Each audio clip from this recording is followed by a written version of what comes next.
Hello, everybody, and welcome back to day number 3 of the SCC qualification bracket. We're on day 2 of our European side, and we're going to jump into set number 2 here with the Winter Frogs versus 5Ls. My name is J-Mac. With me is going to be Mifflin here on set number 2 of our day. Winter Frogs, a very well-known team out here. We've been seeing these guys a lot around the SCC scene for the last couple of years specifically. And then they're going up against 5Ls, a relatively unknown team. And unfortunately for 5Ls as well, they do have a couple of subs playing in today too. Yeah, I think the relatively might be an unneeded qualifier on the knowledge around this team, right? For those of you not in the know, 5L is Maskcry, Silverius, Adhu, Croxigor, and Black Phoenix. Those are all names I don't know. Yeah, I haven't heard those names myself here. Let's take a look at the schedule, though. So we did have our first set today, Belt Slap and Monotiestas. That was a 2-0 for Belt Slap, dominant fashion. Probably a little bit of expectations there. Belt Slap, all those players have been playing for such a long time. Former SPL talent, long-standing SCC talent with them. We got Winter Frogs and 5Ls, and then Late to Scrims and Peace and Love will be the last set of our day and the last set of the EU as far as this week is concerned. Let's take a look at the bracket real quick. So now with that win earlier on, it'll be Belt Slap and Thunderhead will be facing off in their bracket respectively later on. And then the winner of these next two matches will face off.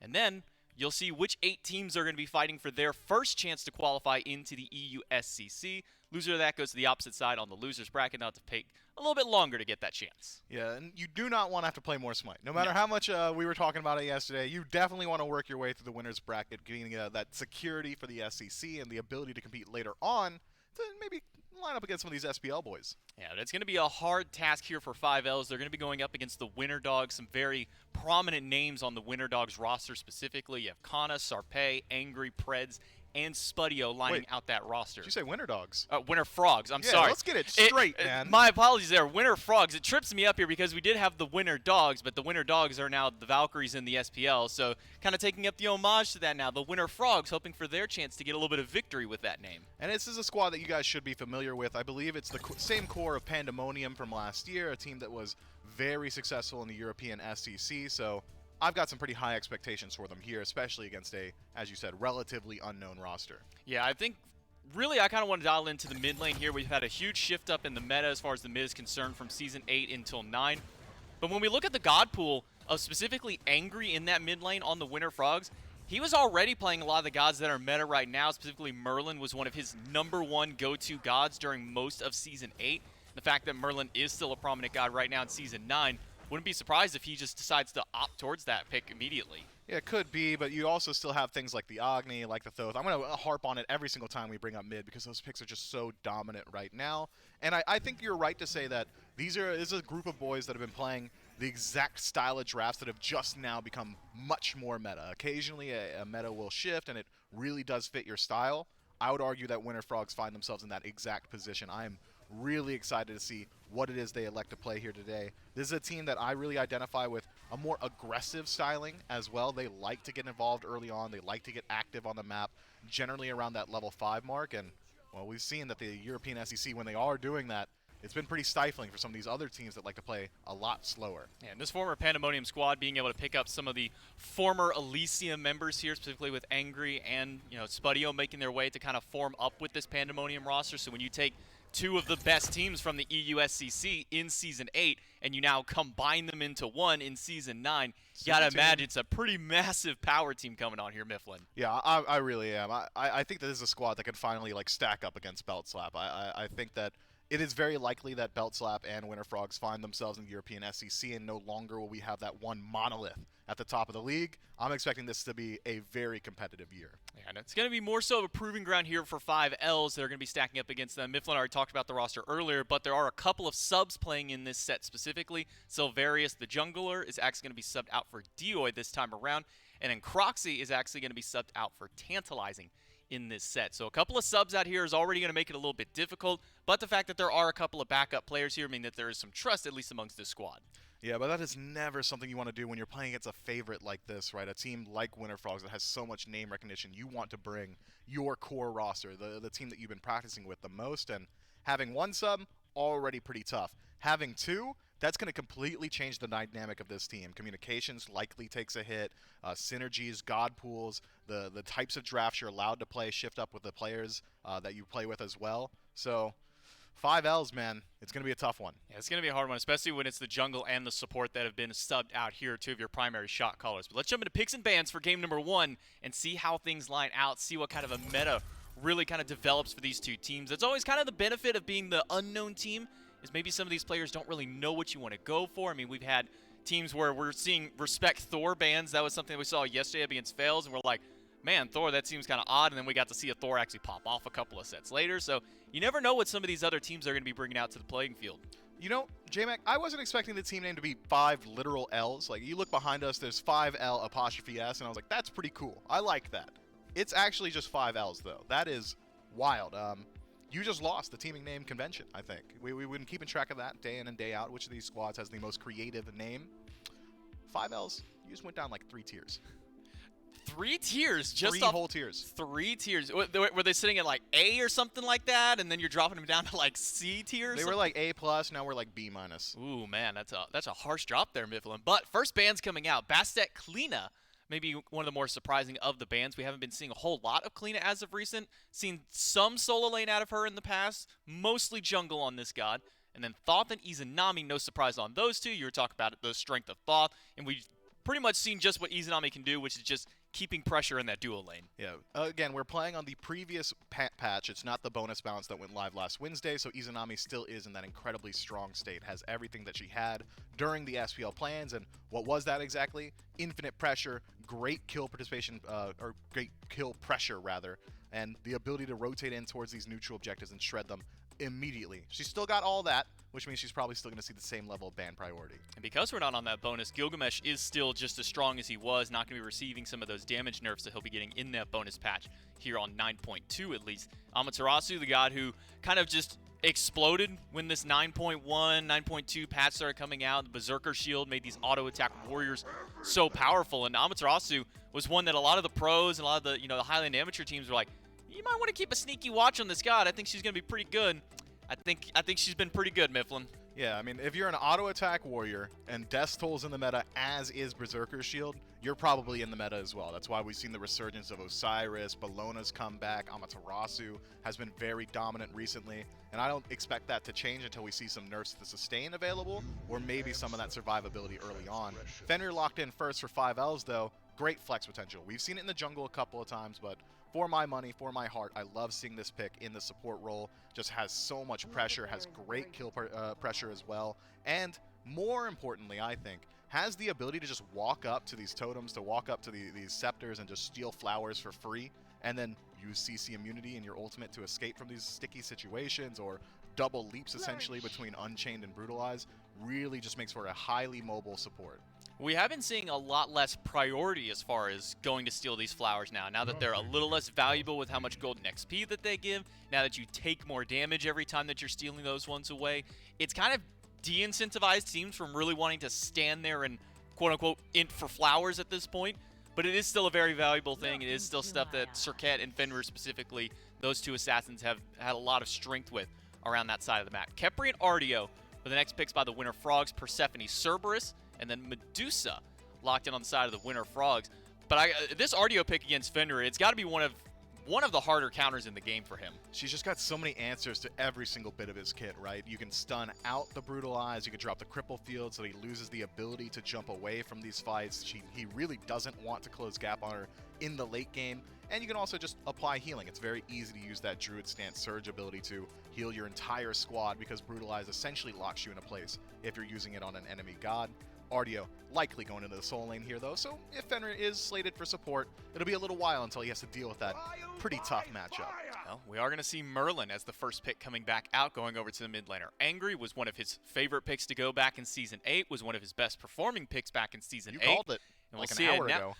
And that's the thing, man. When I first saw Angry come up onto the scene, back before I even joined here at the SPL, I was really keeping track onto him, because he was a player that I'm going to say that teams weren't really respecting what he was able to do. They were letting him sit in the back line, free cast, do 25,000+ damage every game, and people are sitting there going, how do we deal, with this Elysium team? It's pay attention to Angry, and finally he's getting the respect that he deserves, and people are actually diving to kill him at this point. People are actually expending that damage towards him. He will go back onto his signature pick. Hoyi and Daji going to be on the other side there for 5Ls. And then a last pick Thanatos Hover at the very least. You think that one actually does get locked in? I think Thanatos is pretty strong right now. Up against what we see from 5Ls, though, it's not exactly something that I'm really chomping at the bit to see a Thanatos locked in. Daji's got a pretty nice matchup into Thana. As long as you're able to avoid that death sight, she's got similar levels of burst, so likely wins out in that 1v1. If she's using the Pal-Out before we see the hovering death, you're probably forcing the CC immunity from that ultimate very early on in these engagements, especially considering Thanatos likely goes towards Blink in that first relic slot. And speaking of this Daji, there's your answer to the Merlin. That's how you respect a Merlin pick. He uses Flicker, he gets chased out immediately. No CC immunity in the kit means that Pal-Out likely gets a whole lot of value, and you've got great beads burners kind of flanking this Daji. Cerberus can do it with the Stygian Torment. You could have Fenrir forcing out with the Ragnarok as well. I'm expecting a lot of pressure on the defensive relics of the Frogs. It's the 5Ls and Winter Frogs here in our second broadcasted set of the day. We'll see who's able to take game number 1 as we get ready to hop right in. But kind of going back to this Daji pick, you know, the Merlin is going to have a difficult time, but even Khepri and Artio are gods who are going to have to worry about. And I was going to ask, do we think that they need to get beads? Well, I'm going to go ahead and answer that question now. The answer is yes, they do grab beads right away, afraid of what this Daji is capable of doing here over on this right side of the map in the jungle. So we'll see where Dioi decides to put his pressure, although I got to imagine, like you were saying, putting on that Merlin is probably the best call that you can have. Yeah, putting it on the Merlin. You could even try and pressure out the Thanatos. Thanatos is going to be an early game snowball style of pick, so being able to slow down any of that going to be very, very nice for 5Ls going forward. This is dangerous, though. Blinking from Sarpei, but no good. Not going to be able to get anything with that death side, but it's a 2v2 bloodbath over on the left side of the map, and it's Spudio comes up with first blood. And even though that death sight in the mid lane missed, it doesn't seem to have stopped Angry and Sarpei. They're able to pick up the second kill of the game so far, and Winter Dog's already off to a hot start. Yeah, props to Doug for being able to flip that camera back and forth so quickly. It was a double vortex from Angry and mid that was able to kind of confirm that kill there, and then the duo lane, you're probably expecting the lane that's got a Medusa to get off to the better start, especially up against a Hoyi that doesn't have all 3 of his abilities just yet, needs that leap for survivability.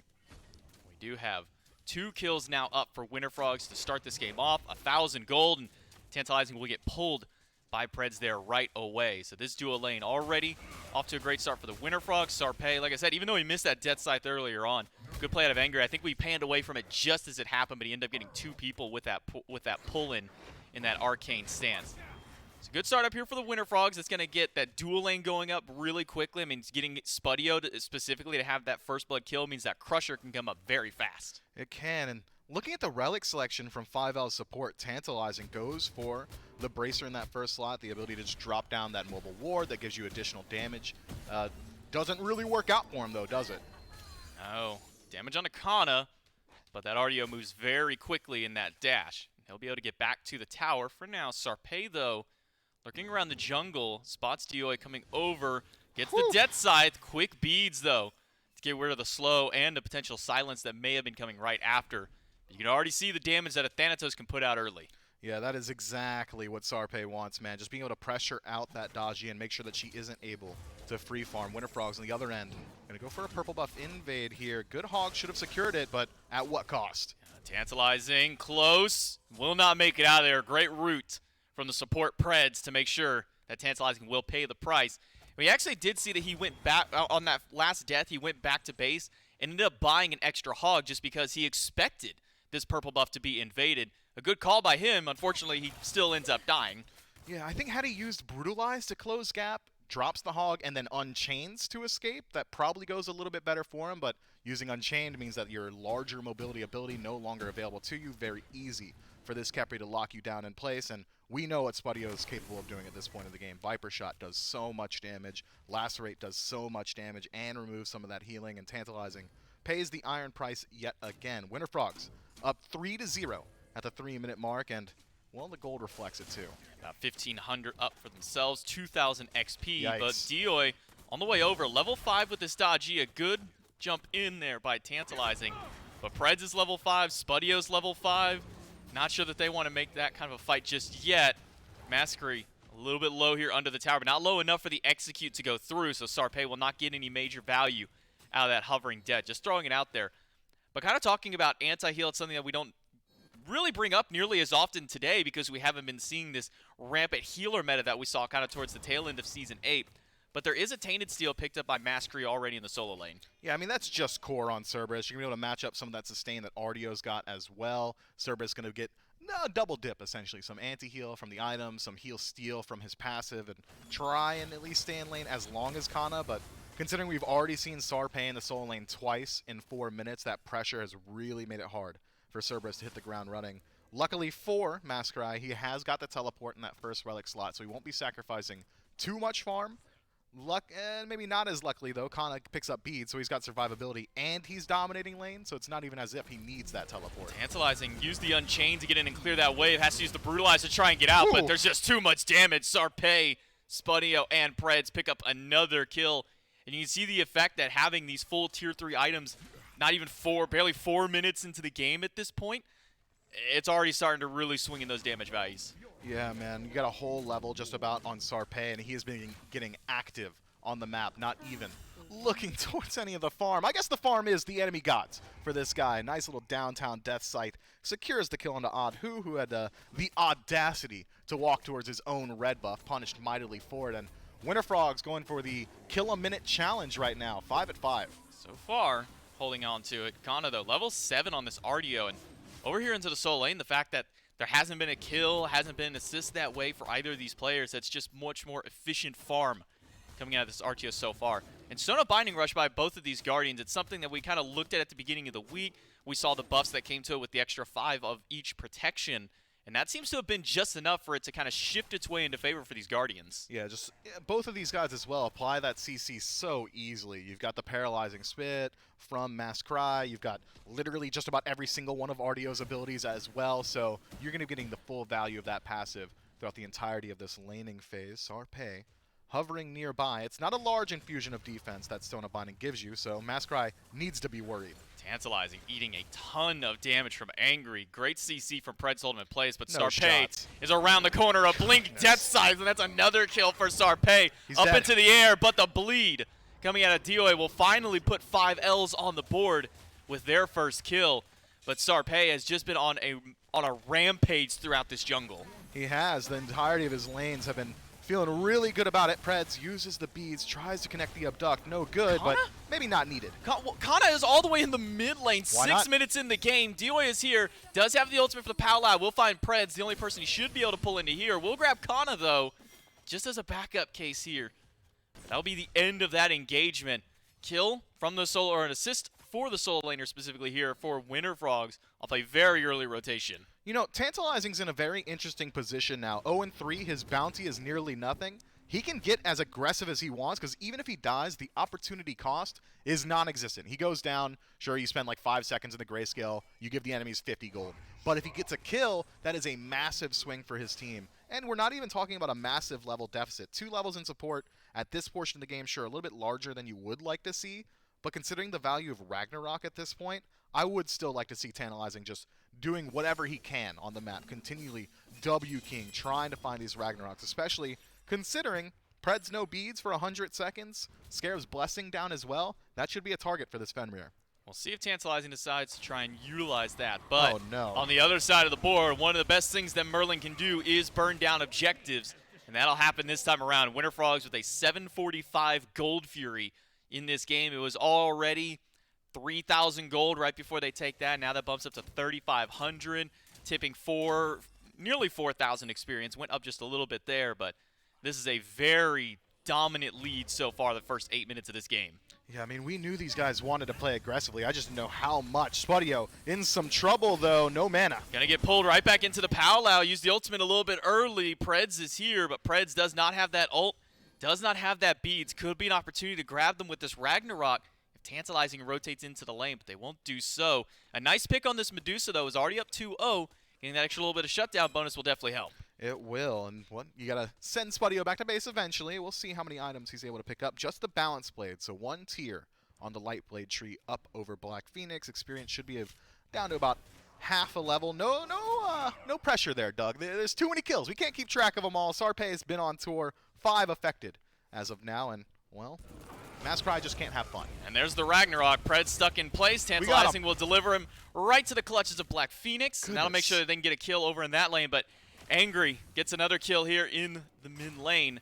Dioi goes down. Sarpei wants another kill. And God bless Rosie doing her best to try and keep up for everything here. Oh, is it Rosie today? Yes, it is Rosie today, actually. You've It's been letting me say Doug all this time? Well, I was going to try and get to that, and then you threw the Doug one out there. But yes, Rosie is doing her best to try and keep track of everything. And what a game for her to jump in here and try and make sure that we can see as much of the action as possible. Sarpei around the corner might not want to take this 2v1. Will blink past. The silence only hits Tantalizing. Good confirm. And the red buff is secured here. So Sarpei hold on to that one. Brutalized, though. One extra basic after Tantalizing, finally getting themselves on the board, 2-3-1. Gotta have thought Preds was in range for the Scarab's Blessing, but holds on to that cooldown this time around, and Tantalizing has completely closed up that level gap just in time for his bounty to be kind of reinstated, and, well, it's going to go to Angry this time. That's a lot of damage. It really was. That was a lot coming out there from Spudio specifically. I think all three abilities slammed at one time, just in the blink of an eye, and that's the kind of damage output that Medusa brings at this point in time, and that's why I've been seeing such a heavy favoritism towards this Hunter. Yeah, just so much pressure in the lane, great scaling. Kana, speaking of scaling, has got a lot of defense available to him here. Kana will get pulled in, doesn't have the beads for another 70 seconds, double stun, and there's the dash, and that should give Kana enough distance. Dioi goes to the top side, Sarpei in the sky, crashes down onto Dioi, and that's going to be the end of that fight right there. Sarpei turns it around to get a big kill for his team. And Maskcry turns around on his heel, says, okay, well, I didn't know Sarpei was here. That's on me. I'm going to go ahead and disengage completely. 5 Ls have been caught up in the whirlwind of pressure that the Winter Frogs have been able to establish for themselves, and it continues on who falls in mid. Tantalizing just has to follow in turn. Nice Scarab's Blessing, going to go ahead and peel out here, but Angry's not out of it just yet. Angry's still got to be a little bit careful, but a good root from Preds might be all that it takes. Holding him inside the Blizzard and the Ice Bolt right after. Make that a double kill for Angry, but Maskcry wants a part of the action, and so does Black Phoenix. They're tired of sitting in lane with this Medusa. They're tired of dealing with this jungler, and finally, Black Phoenix will put themselves on the board with a double kill in this fight. Preds on the run, could be a triple if a good ricochet goes through, but it's just off the mark. But they need to watch out because now Spudio is here. The backup has arrived. Preds is not out yet, though, because Dioi has respawned and will be able to at least pick up one. But Maskcry does go down. Spudio, a quick Aegis to get away from the ricochet, and another one. It's a double for Spudio. Spudio simply does not miss. Dioi, you got to put some respect on that damage output. Crusher plus Aussie at the 11-minute mark. Yeah, you're not winning that 1v1 just about ever. Maybe Dioi didn't think it was a 1v1, considering how close by Black Phoenix was, but seems like the Hou Yi has been laning against this Medusa the entire time. Realizes how much damage Spudio is doing at this portion of the game and says, maybe we don't go in for that engagement. We're talking 23 kills in 12 minutes, so what is that, 2 a minute at this point, just about? And yeah. Still not really shifting up the golden experience too much on the board. Winter Frogs still firmly in control. We're about a minute out from the Primal Fury respawning, so that should be the POI on the map. That forces another 5-on-5 engagement. Worth noting that Kana has not opted to pick up the teleport, so if he's going to rotate over all the way to the left side of the map for this objective, he's going to have to walk on his feet. Whereas Maskcry, well, he's probably going to have to do the same. We're still like 90 seconds away from that cooldown. Something we don't see very often on these breastplate rushes from these supports, and we might have to even hold that for a moment, as Angry does have the beats to at least get out of the Pal Lao. The question is, will Dioi have a safe place to land from Sarpei? No. The answer to that is absolutely not, but Sarpei may be dying for this one. Scarab's Blessing is there to try and hold him out. It will be enough to keep him alive, but Tantalizing doesn't want to give it up, and neither does Connor. Rotates in, Good Lord. And they'll get a kill. It's 5 players from the Winter Frogs here in this mid lane. Is he out? And he's going to make it out of here. Maskcry wasn't able to find the last one. The ricochet from Black Phoenix is just off the mark. Maskcry rooted in place, stunned in place, and taken down. Spudio gets a double kill. Sarpei lives. And that's just got to be so demoralizing for 5Ls to not get that kill. Man, Brutalize got immediately canceled out by the silence from Sarpei, and afterwards he just had to accept his death. Tantalizing that is. Tier 1 tower will fall down because there's nobody left from 5Ls to put up a defense there. Black Phoenix trying his best to show up around the Tier 2, which is going down slowly, but how are you going to walk past Kana? I'm not sure you can. Well, they're going to try to, but this tower's not going down as quickly as they'd hoped. I mean, Spudio only has 2 items online at this point in time. Preds gets a pull on the Tantalizing, but the Ricochet and the Sun's Rain down are good, but Tantalizing doesn't go for Preds, wants to find the Hunter instead, and they'll trade out 1 for 1 on the supports.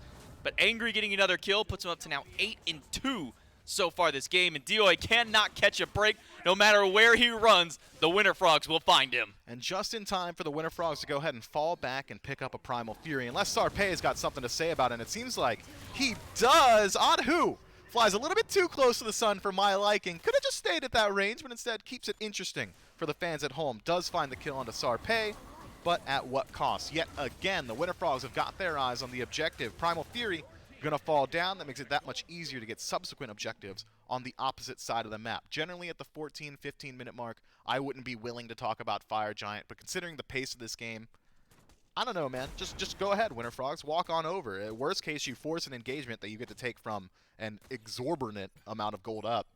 Yeah, let's do it. Let's see if we can get like a 15-16 minute fire. I mean, they're 7K up in gold, 9K up in experience. No reason they can't at least maybe try and see if they can grab anything over there. But kind of going back to what I want to talk about now that we have a brief break for the moment, we don't often see these glyph rushes, especially out of the breastplate.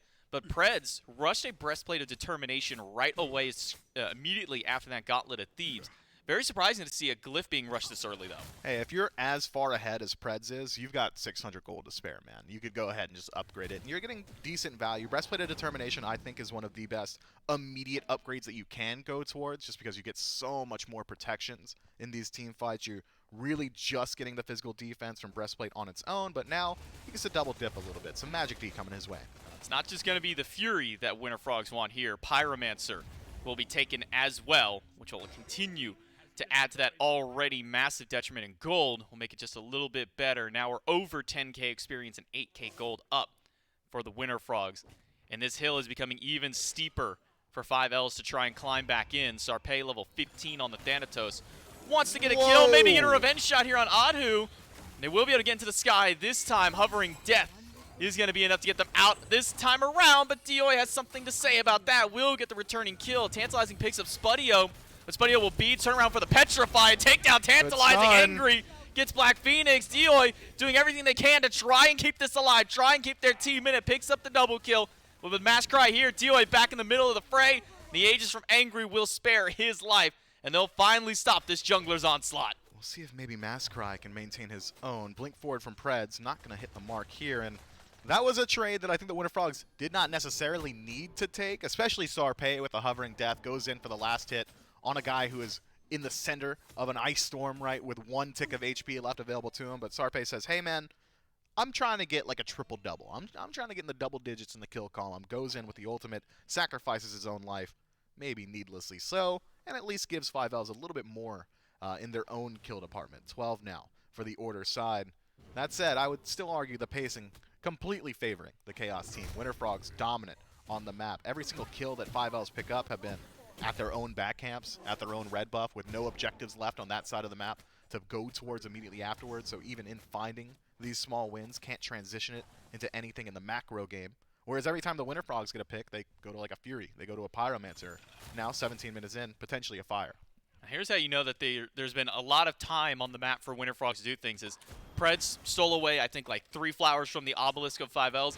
And then, as a lone Kepri, stole away a purple buff. Angry gets a kill on a Dioi. Sarpei is here, crashes down onto Adhu. Quickly uses those beads, but that's not going to be enough to save his life up against this jungler. Tantalizing, going for the chase, but Angry with a double pull in an arcane stance.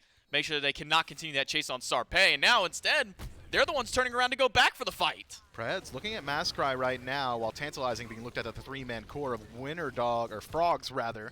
Well, he picks up Sarpei just for a moment. Nobody nearby to follow up, but Sarpei is still going to show some respect and drop that defensive relic. A lot of relics down. I'm not going to do the math. I'm not going to look at all of them. But it would seem that if 5Ls wanted to take a fight, now would be a pretty good time. Only Blink available to Sarpei. You have both relics up for Dioi, but Dioi is not going to even be able to get there. They just respawn, and this Fire Giant that was just started is already gone itself. Winter Frogs pick up the major objective of the map. They also grab that last flower to get themselves a fully stacked up Obelisk. But there's only a couple of towers left on this map. I say that mostly just in hindsight of the fact that they're going to shred through this first one, and that will only leave what's standing in the dual lane between them and clean wiping the structures off the map. Now, aiming towards this Phoenix is the Winter Frogs, all 5 of the Chaos team grouped up here. Surprised to see Winter Frogs show this much respect. They had a good bit of time where they knew Black Phoenix was on the left side of the map, would have been probably 5-6 more seconds that they would have been left alone in a 5v4 on that right side Phoenix, but also off the back of a couple team fight wins and a Fire Giant pool and a Tier 2 tower, they've got plenty of gold in their coffers to head on back and kind of finish up some of these pretty important items. Looks like, did Kana just buy a Calamitous Rod? Just like a whole one? Just like an entire Calamitous Rod? A full buy. Yeah, okay. That's pretty cool. Yeah, he skipped Rod Tahuti. He went straight to the Calamitous. He's going to be summoning Meteors. That Artio has like 6 abilities and also summons Meteors now and also seems to be nearly unkillable considering he is unkilled 1-0-10 for Kana so far. Quick escape by Duo over to Black Phoenix is now the last 2 structures on the map besides the birds are going to be those 2 in the left side lane. Kana's rotated over, and it's going to be scary going up against an Artio that has a Calamitous Rod Tahuti, probably one of the easier gods to be able to proc that one. I mean, you stun them, and then you just hit them with literally anything after, and it's free damage. Yeah, you stun them, you root them, you slow them, you do whatever you want to them. The Kana can do no wrong on the map right now, and he's going to be acting as primary tank in this Tier 2 tower. Rightfully so, 5L say, hey, Tier 2 is not really worth defending at this point. Instead, try and buy as much time as possible. Maskrai pushes out the right side before he rejoins his team for a Hail Mary Phoenix defense on the left-hand side. Jump in by Tantalizing, finds 3 with the Brutalized. Great Grasp of ults. Death will find Spuddio. Big ult in by Maskrai is going to throw a couple, but Sarpei already picks up 1. Black Phoenix is down, and the Powwow will only grab Preds from Dioi here.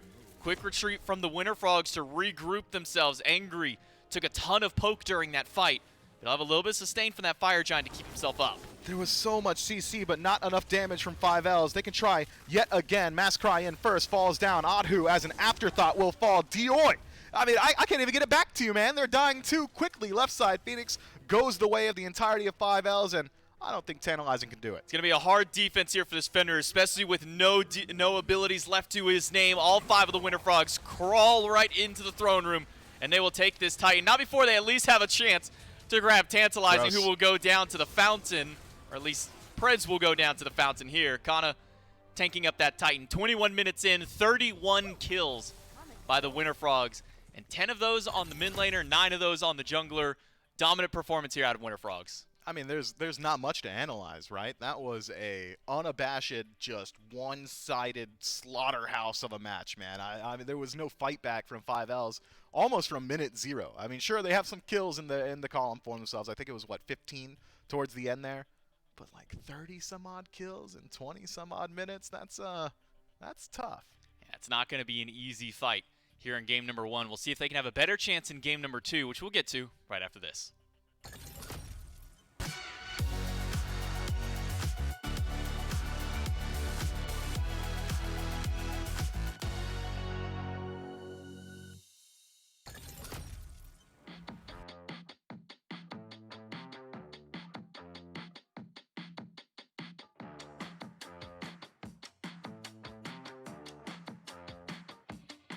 Don't force me out of bed in your society. Don't push me down the road you're bringing down. Don't try to fix my head, it's just your anxiety. Don't hush me now, cause I just wanna shout.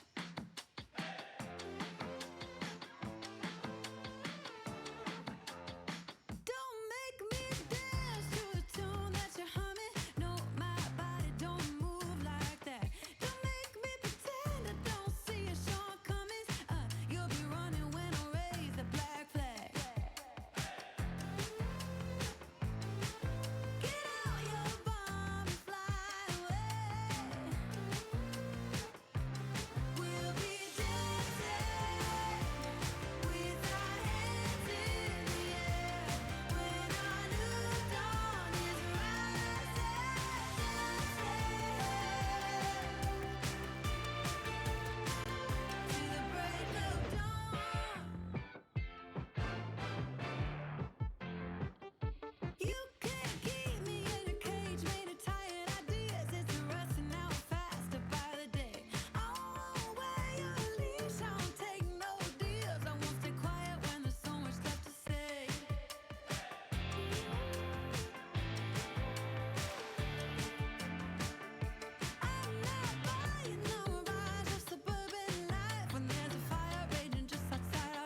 And welcome back. Game number 1 of our set with the Winter Frogs and 5Ls brings a win over to the side of the Winter Frogs as a dominant performance through and through the game. I mean, from minute number 1, Mifflin, we had a kill happen in dual lane, and at the exact same time, kill in mid lane, and then we saw a potential return kill right after that. I mean, we were going beyond the kill a minute, and the heavy favoritism there was going to the Winter Frogs. I mean, it was to be expected, right? This is a relatively unknown roster in 5Ls that is just untested across the board.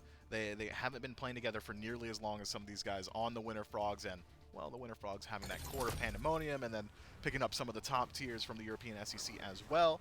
This is a super squad that we expected to perform incredibly well. You know, production asked us, J-Mac, what do we want to see for the highlight reel going into this game? And it was hard to tell them, right?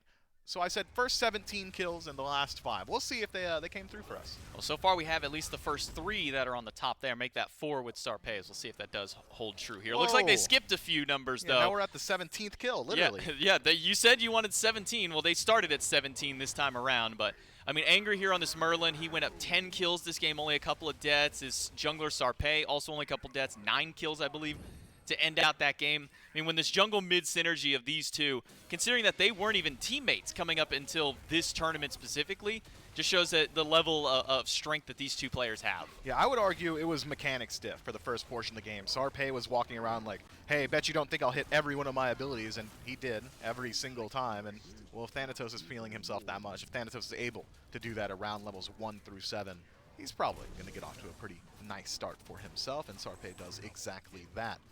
I would argue that 5Ls had some pretty nice plays, specifically this one. 3-man stun from Tantalizing into a 4-man ultimate, Grasp of Death, into a 4-man Stygian Torment, and it simply didn't matter because you were just that far behind. And not just that, I mean, the Pal Lao that came after and hit, I think, 3 other people, only pulled in 1. I mean, just does not that work. is the dream combo that you could have ever asked for. And 5Ls just didn't get anything out of it. Angry walked away at a quarter health. They only pulled Preds in at the end of all of that, I think, with that massive combo. 9 and 2 on Spudio as well. So, I mean, just these carries alone putting out the big damage. 21 assists here for Preds on this Kepri. Even went for the Heartward Glyph right after Amulet of Stronghold. Didn't even notice that until just this moment, kind of looking there. But Winter Frogs, just dominant performance across the board. And I really think that's just about the best way that we can put it, is they were just the better team out here in Game 1. Winter Frogs backline had a combined 19-4 and 22 slash line. That just can't happen. If your backline's doing that well, there's not much to fight back into. I would argue that 5Ls should probably just try and match some of that aggression. They had a heavy kill lane in the duo. Fenrir and Hou Yi can't do much better than that in terms of the ability to fight in lane against gods, but maybe matching some of that lane pressure, picking up something that scales a little bit more quickly in mid.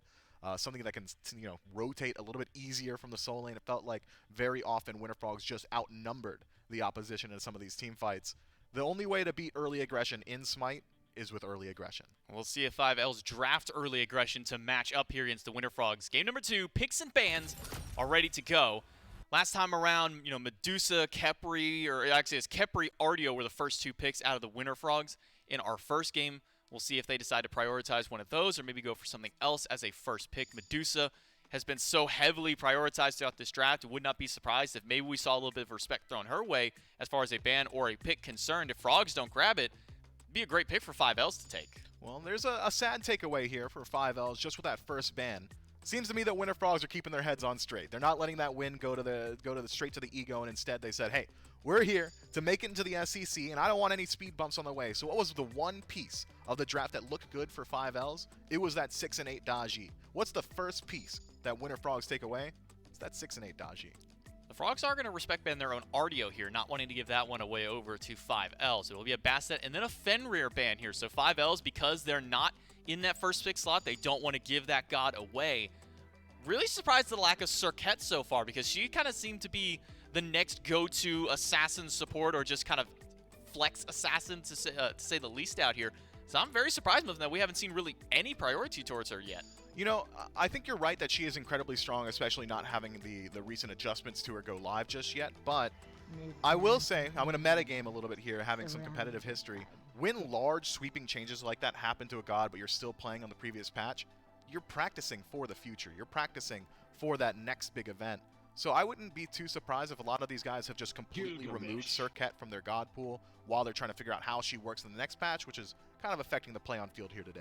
We do see Izanami and Gilgamesh as the first two gods locked in here in game number 2. Izanami over to the Winter Frogs. That'll give them infinite pressure in the duo lane. Doesn't even matter what support they draft with it, because Izanami can basically do it all by herself. And we throw Gilgamesh and Bacchus, who Bacchus has kind of been, probably in my eyes, maybe one of the most surprising rising stars of the support role, out of kind of seemingly out of nowhere. He fits the meta really well. He's great at stealing flowers. He's got great damage mitigation built into the kit. He's very aggressive in lane. Bacchus has been very dominant, and it's one thing that we had called for 5Ls, the ability to fight in early. Gilgamesh, likely slated for the jungle, has a very strong levels 1 through 5, as does Bacchus. Soul with Gilded Arrow. Even if you put her in mid, if you put her in the long lane, doesn't matter. Once she gets that heat stacked up, she's already autoing for like 90 damage at level 1. Seems to me that 5Ls have very accurately identified where they lost game 1, and that was at the 30-second mark. Yeah, they want to get some pressure. No matter which lane this Soul does go to, that will give her at least a little bit of safety at this point in time here. I mean, that Disapparate, one of the better abilities in the game for escaping, does take you a bit to get into that incorporeal form, but once you're in there, I mean, you are one of the safest gods in the game. Persephone banned out alongside Ho Yi. I'm going to kind of, double down on what Gore was saying. Season 8, anytime that we saw this Ho Yi get locked in, we were all just going, well, I don't know if the Ho Yi should be locked. He wasn't having a lot of success. Did not win. Not often. But so far here in Season 9, at least, Ho Yi has had at least a remarkable increase in wins comparatively. Instead of having the 2 or something like that at the end of Season 8, has been sitting around that 50-50 mark at least. Yeah, in Season 8, he had, I believe it was around 30 kills. I'm going full Gore Miser right now. 30 picks, and I think it was like 6 wins at the end of the season, so not a great performance despite having a lot of lock-ins. But that just speaks to how strong these players think this pick is, the ability to completely turn around fights. I would argue that Ho Yi might be one of the best hunters in the game for taking 1v1s from behind, because a Miracle Ricochet, doesn't matter if you're 3 levels down, it still does like 900 damage if you're landing every single tick. So I think that it makes a lot of sense that we've seen this god picked up a lot more. Plus, he really does kind of optimize some of these mid-game fights around the Gold Fury. He plays very well around this a ton of farm that's in the dual lane. He's got very fast jungle clear thanks to that Ricochet. And, well, what happened in Season 9? We added like 40 camps to the dual lane, so Ho Yi inadvertently got a buff. Set will be the next pick after the bans that went through, as Persephone, Agni, Medusa, and Ho Yi all banned out here. And then Set picked up for the jungle this time around on the side of 5Ls. Merlin to the mid lane, so Angry won't get to play the Merlin. Instead, he gets to play the Thoth. Oh no, what a trade-off that he gets. And then Serket and Osiris kind of sneakily locked in here. Serket jungle, what I got to imagine onto this one. But game number 2 is ready to go here for Winter Frogs and 5Ls. 5Ls with a much stronger draft this time around, probably to say here to fight up against Winter Frogs. We'll see if they can bring it back in game number 2. It's J-Mac, Mifflin, and Rosie here in game number 2 of our looks set. like Doug, though. It does look like Doug. Rosie looks a lot like Doug. That's probably why you mistook her for Doug. Yeah, I can't read, so I just look at the faces. Like, when Just I look go to at- restaurants, just I look at just look at the pictures. pictures, yeah. Just open up the menu. I want that. Yeah, dude, they get so mad at me because I hold up the menu and I just point, and they get for real mad at me, man. Like, I don't get it. Well, here in game number 2, not seeing any of the kind of new starts here. Okay, I thought Set for the jungle because we had Gilgamesh locked in, but I forget that Gilgamesh has also still been running through the jungle, still running rampant here. So I wasn't fully expecting a Set solo to come out here by 5Ls. No, I thought maybe, just kind of evaluating the set, there was potential that he could, like, flex into the ADC role potentially, but Gilgamesh jungle, for my money, is where he belongs. I do not like seeing that god in the soul lane because he just doesn't match up poke very well. His lane clear isn't as strong as some of these other picks. His sustain not nearly as strong either. Speaking of sustain, Osiris with Death Toll probably just going to be straight up out sustaining Set in that lane. It's not going to be a great time for Set in that solo. Not a great time for Tantalizing at this point. Preds and Spudio putting on the pressure, but Spudio a lot lower in health at that point in time. Sarpei going for a very greedy back camp invade. He's going to be met by Dioi, though. If he can at least get 2 of these, it might be worth it, but there's no drop kick available for Dioi. Instead, he goes for that Sun-Kissed Scimitar and then ends up going with that heroic leap. Preds, though, danger in this dueling. Very surprised that drop kick wasn't the call. No, had he had dropkick, he could have just sent a minion flying at our boy here and found the stun, but Maybe just the damage is all he needs as Sarpei. Damage is all he needed to finish off Maskcry, and that is the strength of Surket in the early game. That first ability does upwards of like 140 damage at the first rank if you're hitting every single tick, and, well, he was hitting every single tick there.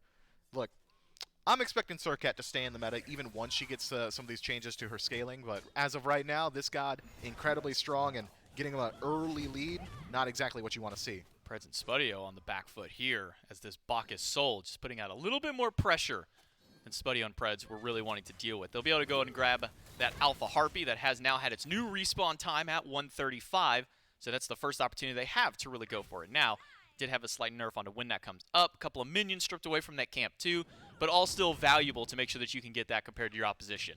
You can. And take a peek at the relic selection here as Tantalizing goes in aggressive. Yet again, realizing they had the wave pressure, he was allowed to leap in. He goes for that Bracer of Radiance.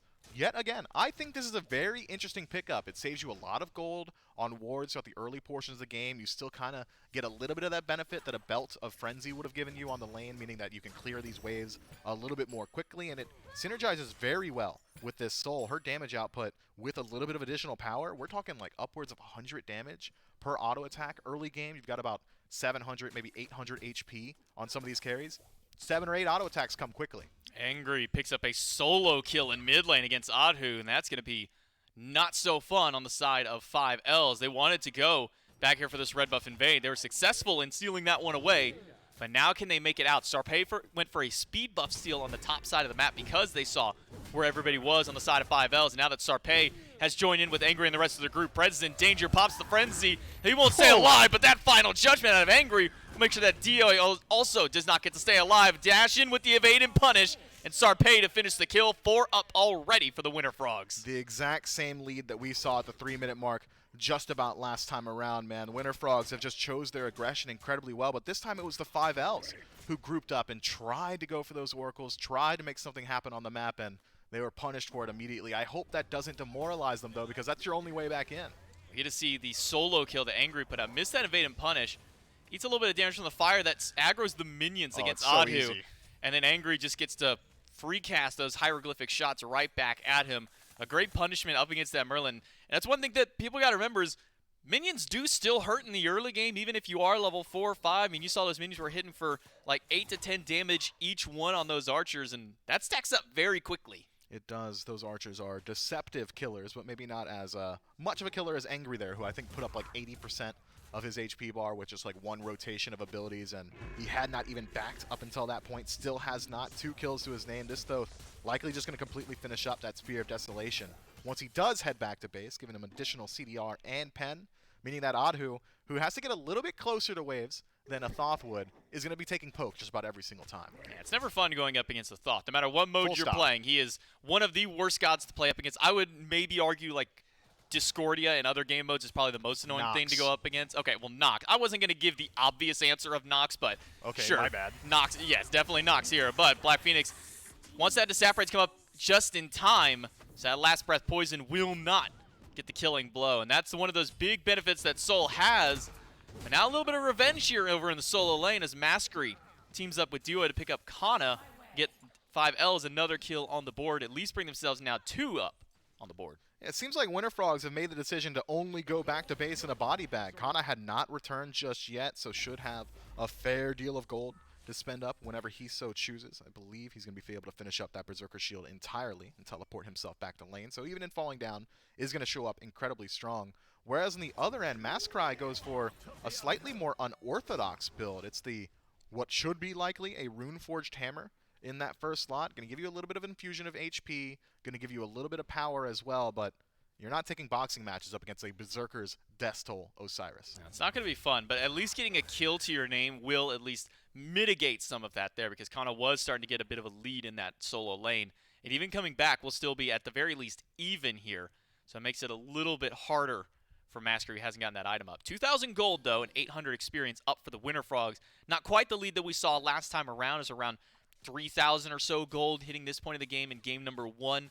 So it's at least slowed down. I'm loving the fighting that we're seeing out of 5Ls. They're taking much more strategic fights. Maybe not that solo kill in mid lane. That wasn't the greatest look there, but they've been putting these fights back up, and now wants another one up against Spudio. Has to use the beads to get out, but casts his curse immediately onto him. Dioy dives into the tower and ends up taking a ton of damage. Yeah, a strategic decision from Dioy there to engage inside the tower. Black Phoenix was baited very far into the lane, does not have the beads available, but Sarpé not willing to walk himself into the tower. Meanwhile, in mid, Angry making some waves. Maskery wants to kill up against Preds, will be able to grab that one. So at least able to turn around one of these kills amongst all of that. Supports do get traded out. Black Phoenix uses that Desaparate to try and bait for a little bit longer. Sarpé doesn't get that last hit necessary. Spudio needs the hit, but that Spectral Projection just a little bit off the mark. Yeah, Black Phoenix actually paths incredibly well there, walks into the lane to avoid the damage, forces Sarpé into taking up the tower for a couple of shots, which dissuades him from continuing that dive.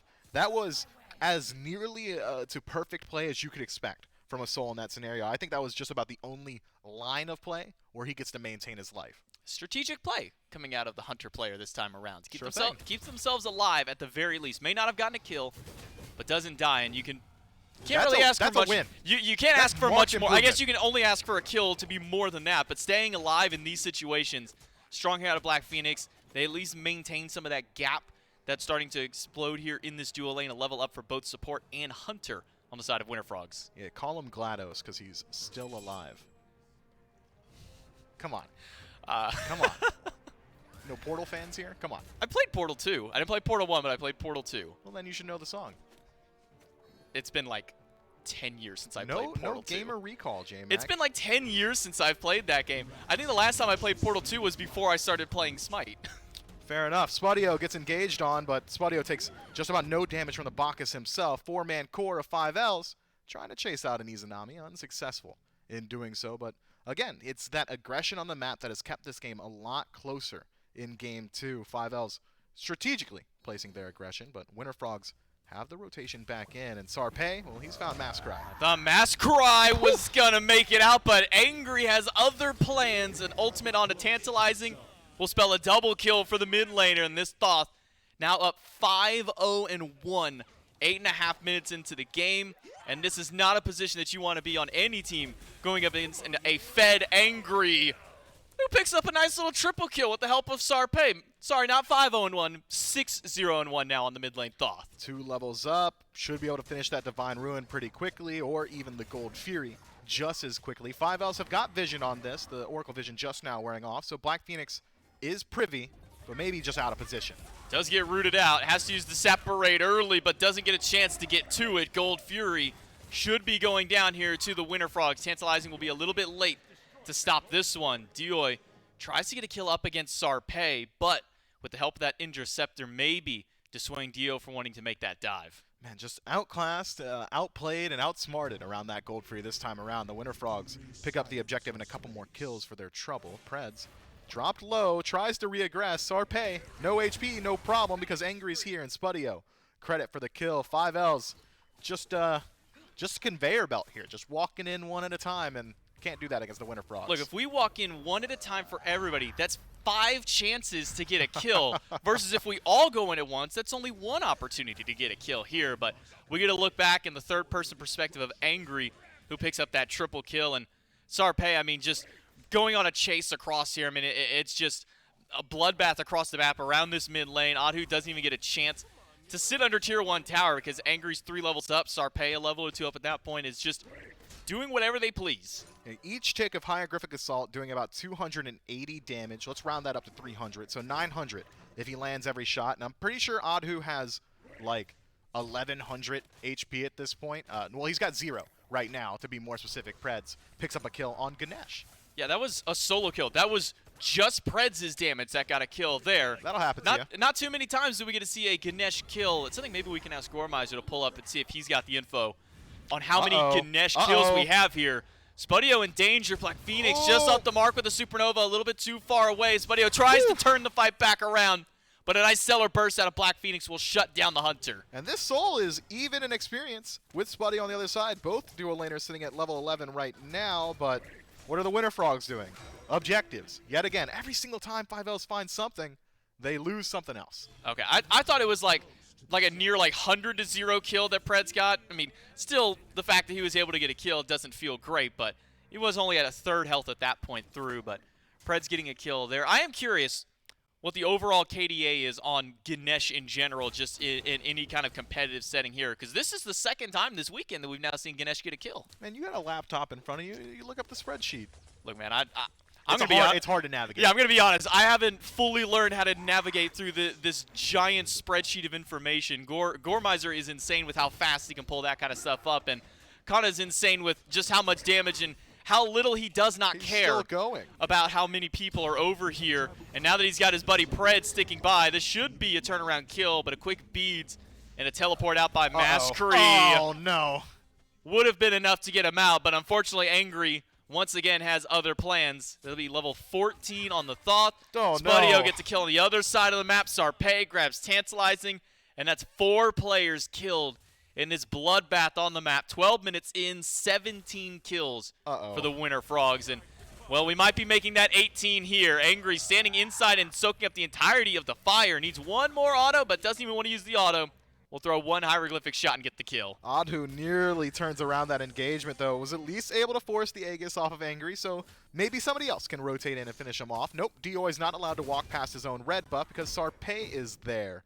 Not enough damage just yet. Good drop kick, but that should spell the end of his life. Nice silence from Preds to make sure that leap doesn't get him over the wall, and, well, Sarpei gets to pick up a pretty easy kill. Angry gets a solo out the red buff, and with his ultimate at that. Good eyes, Rosie. Yeah, I mean, he doesn't need it. His one might as well be an ultimate at this point of the game. The hieroglyphic assault just dealing too much damage, and that is a common thread for the entirety of Winter Frogs. They all just deal too much damage. Especially when all of them are 2 or more levels up. There's a 5 level gap in the jungle, a 4 level gap in the mid lane, and a 2 level gap at least everywhere else. So everyone on the side of the Winter Frogs is up in the XP department, up in the gold department, over 10,000 gold in the lead for Winter Frogs. Dude, 13 stop. minutes in. We are getting dangerously close to the 1,000 gold a minute mark here. And Adhu just wants a chance to farm. Maybe they can finally kill somebody who's been a little too greedy, and that one happens to be Preds. But it takes 4 players, and Angry still manages to find Black Phoenix out of all of that. The ultimate wasn't even up. He didn't use a final judgment for a kill. Angry just does that much damage. Yeah, all it took for the 5Ls to pick up a kill on the Preds was Preds dashing into the tower and 4 members of 5Ls to be there to punish him for it. This is a steep hill to climb, and with no neutral objectives on the map, there's not much you can do off of that pick, especially considering you've traded out Black Phoenix in exchange. Preds also going to be respawning first. And what's happening on the map elsewhere? Well, Spudio picks up a tier 2 tower, 14 minutes in. Will take that by himself. Level 15 on this Izanami. 2 items deep and working towards that Wind Demon, the 3rd item. Nice stun. Dioi gets a drop kick that did, like, are you sure? No damage, but the rest of the kit is doing the damage. Oh, it's Spudio working. trying to fight it back. Aussie's not going to be enough with Black Phoenix respawning and coming back to the fight. They will punish Spudio for their greedy play up against Dioi. But Adhu dies in mid as well up against Angry, who is just dealing way too much damage from way too far away. Was 5 levels in the jungle, cut down to 4 now with Dioi getting credit for a kill, but that 5 levels has been taken up elsewhere. And now it's Angry, 5 levels up on Adhu. Angry is almost twice the level that Tantalizing is at this point. Don't Final do it. Judgment's not Don't even do it. necessary. Why would you even try and fire that one? He won't use that. Instead, it'll be an Immortal Angry picking up the Hieroglyphic Assault kill. Black Phoenix should go down here. The question is who's going to get the kill? It'll be Kana. I don't know why I asked who's going to get the kill, because Preds literally can't get the kill with someone standing next to him. Well, maybe he gifted it to somebody else. You know, I'll bail you out here. We'll see if Mascree can be bailed out, and he is. Not enough damage output from Sarpei, or maybe Sarpei just has his eyes on bigger fish. Oni Fury has spawned up, and, well, I think it's only spawned in time to watch itself die, because it's not going to be protected by 5 Ls, Kana and Sarpei, heading up the Iron Wall Vanguard, making sure that nobody from the Chaos team can walk forward, and if they do, they die, just like Adhu. They just pop. That's it. Maybe they can get a kill on Sarpei. No mana. Beads to get away from the drop kick. But Masquerade is chasing through. Deathbane is good, but no mana left now on this Circuit. But Angry is here. Don't walk around the corner. Dioi just lost his entire health bar. Final Judgment actually just one-tap Dioi. Yeah, well, here's the thing about how Dioi is level 11. He's level 11 right now, and let me take a peek. Let's see what Angry's sitting on. He's got, yeah, double flat pen, 20% pen, already moving in towards the book. He's also level 18, so that's a 6 level deficit, or 7 rather, over Dioi. No, that makes sense to me. That adds up. Dioi deserved to die there. Unfortunately for 5Ls, Sarpei also lives by that same note. And 16 minutes in, the entirety of Winter Frogs making their way over towards the largest POI on the map, Fire Giant. And they can just take this one without any worries whatsoever. Preds is here, doesn't have ultimate yet. Angry doesn't have ultimate, so they're down, they're secure, but who needs secure when you can just burn through the Fire Giant like this? And actually utilizing that Glyph of Pain for the extra damage there, that's something that I wish my teammates would ever pay attention to. When you drop that Glyph of Pain down in front of an objective of a Phoenix, that's your thought telling your Hunter to attack through there, just like the rest of the Winter Frogs are saying to attack this mid lane. Oddhu does not get to play the game of Smite today. No, not even a little bit, unless he enjoys being in the grayscale. 7 That wasn't times now, necessary.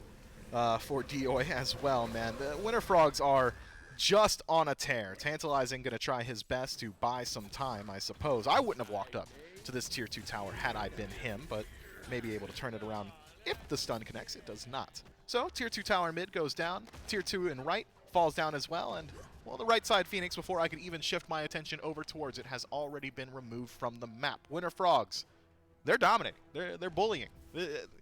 I would like turn off my monitor for 5 Ls. This is probably cyberbullying. We might get a competitive ruling. Black Phoenix will make it into the separate, but an ultimate right after by Sarpei should be, no, it's not going to be enough there. Black Phoenix does not take the damage from the last breath poison, so Sarpei will go down. A big kill for 5Ls, but the biggest kill that they need is one up against Angry, level 19 on this Thoth.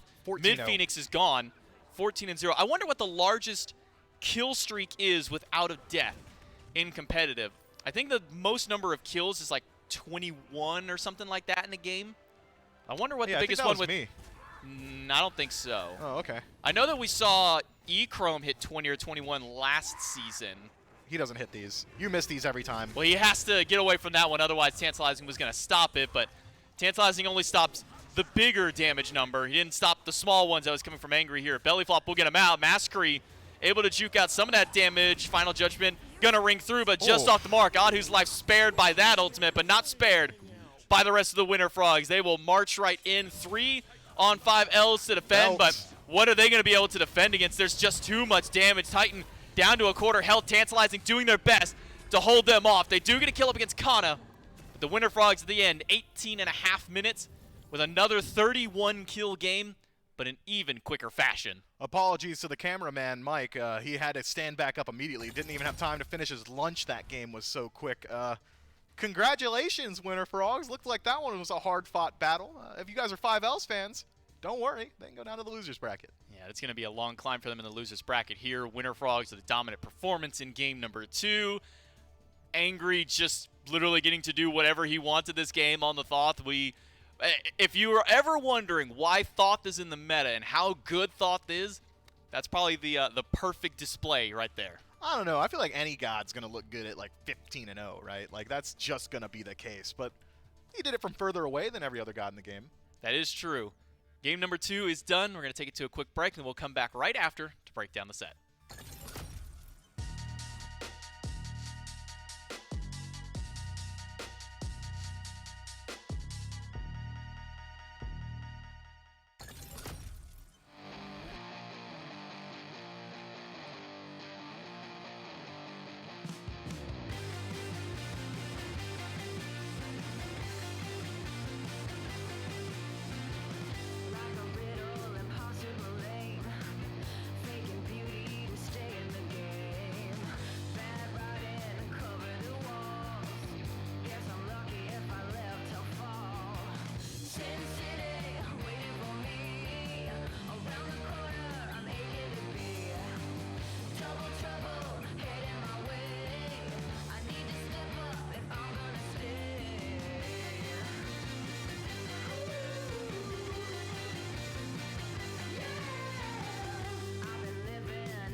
Hello, everybody, and welcome back to the SCC qualification tournament here for the European squads.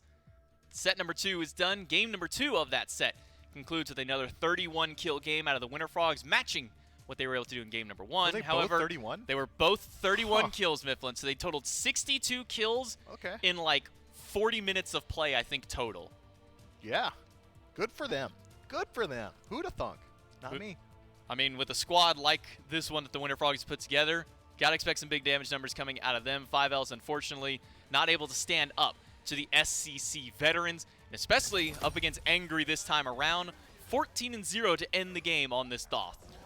Yeah, just too many kills, man. These are the hardest games to analyze because legitimately, it just felt like 5Ls were outclassed this time around. Winter Frogs showed up and landed more abilities more often, and that's I think the entirety of the analysis. They went to every fight that they could, and they won every single fight that they could. There was moments of fight back from 5L, specifically Black Phoenix had a couple of pretty nice plays. I remember that Tantalizing was finding a couple of decent engages, but when you're like 18 minutes in and level 10, it doesn't really matter how many people you hit with belly flop or belch because you're just going to die immediately afterward, and nobody from 5Ls was able to close gap on the guy you see on the screen right now. Angry goes undying, picks himself up a 16.5 KDA. Nope, that's just Frogs. That's all of them. That was okay. That's the whole team. No, it's Angry on the Frogs okay. here. Thank hitting God. a 16.5 I told you I can't KDA. read. I want pictures. Well, there's a picture of the icon of the team, at least there on the left for you there. But I think the moment where we all kind of just realized that this one is kind of over, really just how far ahead this team is when Angry literally one-taps DOA with just the ultimate alone. If they could have gotten a kill on him here, that could have been at least a helpful moment. I can't say it would have been the turning point here. But I want to go back to your nobody was able to close gap. I don't think anybody wanted to close gap on Angry. They wanted to get as far away from him as possible. The problem is you're going against a Thoth, and the only way you're actually getting away from him is if you're like on the other side of the map. All right, watch this. One. Yeah, he just did it, like all that guy's HP, just with his first ability. You know what? We told production that we want a clip of every single one of Angry's kills, so I guess we're just gonna get it. We are just getting the entire reel of Angry here. This might be longer than the game itself. I think this was this is the one tap moment here. Okay, it wasn't 100% of DOA's health, but it was 1,300 damage up against this warrior, and then the rest right afterwards. So double kill for Angry here. He got like a triple last game or something like that. I mean, just putting up big numbers here on the Thoth. That's it? 14-0-5. Yeah, no, surprisingly, that was the last time that he got kills. No way. During that game. Well, everybody else was taking him. Spudio had stole a few kills there. Starpay got some kills. 8-1 out of the jungle. 6-2 from Spudio. Just, I don't know how much more I can say. It was just a dominant game. Clinical, dominant, aggressive, bullying. I don't know. There's got to be some synonyms out there we could use. Toxic, whatever you want to say. 23,000 damage. That's what I'll say here out of Angry on the Thoth. And considering 2,600 of that was just from one ultimate combo, he's got to say something here about this Thoth. Don't want to give Angry Thoth in the future. I think that's what this game tells me is you do not want to give Angry Thoth, and you do not want to let him get off to an early lead. No, not at all. You don't want to give him Merlin either. He has a great performance there. I'm sure that there are going to be some answers in the future. This team will be tested in the future, and we get to see maybe if someone can line up against them. But this is a squad that really is comprised of just a super team, an SCC super squad of some of the best talent we've had in the last couple of years. I mean, when you take former Team Elysium and Team Pandemonium, who were two of the top teams in SCC, and you mesh them together, you get something like this. Let's take a look at the schedule and the bracket to see what we have in store for the rest of our day. And for the rest of these EU teams, now the win here by the Winter Frogs, they move on. Our last set of the day is going to be Late to Scrims versus Peace and Love. That will close out our first week for the EU squads at the very least. Tomorrow we'll obviously come back and hit some more of the North American teams. And taking a look at the bracket, if I'm not mistaken, it'll be the winner of those two teams having to stack up against the Winter Frogs. And that's not a team that I really want to be stacking up against here. I mean, this is going to be a hard battle for that 4th SCC spot going up against the Winter Frogs. Yeah, what a phenomenal prize. Compete in a best of 3 so you can line up against the team that just made it look as easy as they did. But then again, whoever steps up to the Winter Frogs next, even if they lose, get to fall down to the losers bracket and try and work their way forward and still maintain a spot in the SCC. Yeah, it's going to be a big task here for either of those two teams, whether it be Late to Scrims or whether it be Peace and Love. We'll get to see them coming up right after this break.